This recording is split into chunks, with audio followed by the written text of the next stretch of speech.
Machine pencil cartography.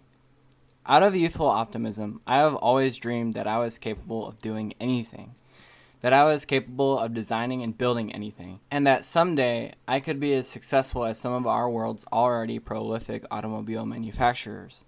Perhaps I just wanted to show the world that I could do it too.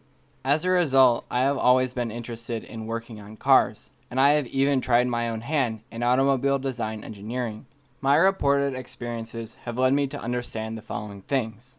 Automobile manufacturers must produce vehicles that comply with the Vehicle Inspections Code. Since governments impose their own stipulations on whether or not a vehicle is legal to operate, we may anticipate that governments may not allow a vehicle to operate if the vehicle has latent flaws which may place the safety of the public at risk.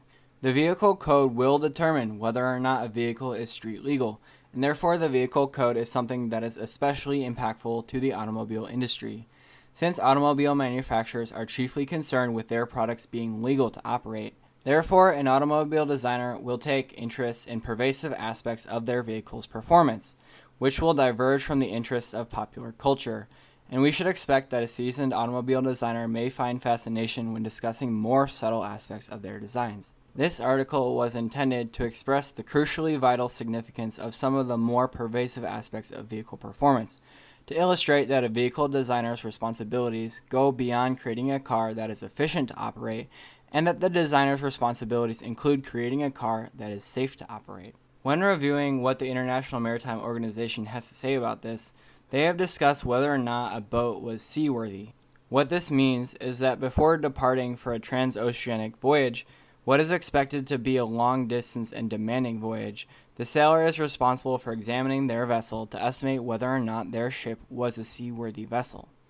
Also, when reviewing whether or not an airplane is safe to operate, pilots are required to perform pre-flight inspections to examine whether or not the airplane is airworthy, which will usually involve guaranteeing that their craft has adequate fuel for their expedition and also checking that their landing gears are in good condition, since when operating an aircraft, having landing gears that work correctly is crucial to guaranteeing the safety of the passengers and crew. At any rate, some of the more minute details that go into making your car street legal include having brakes that will slow your car down in time to avoid major collisions.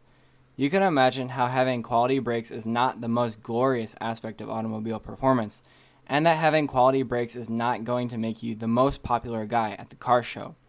Except that, for vitally important ergonomic reasons, having brakes that work is absolutely necessary. Another detail that may be of specific interest on this channel is having quality headlights.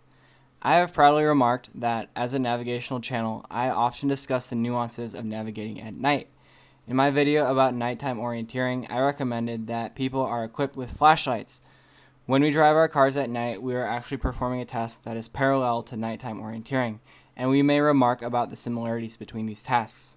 As a result, a navigator may take a pervasive interest in the headlamps of their car, since, as educated navigators, our goals are to appreciate the significance of these technologies in a way that goes beyond face value. Perhaps we may evaluate the potential benefits and risks that come along with aftermarket headlamps. We may also discuss the ergonomic aspects of our brake indicators, in the hopes of dignifying the fact that we all must have these devices on our cars. Perhaps we may appreciate what benefits these devices actually offer.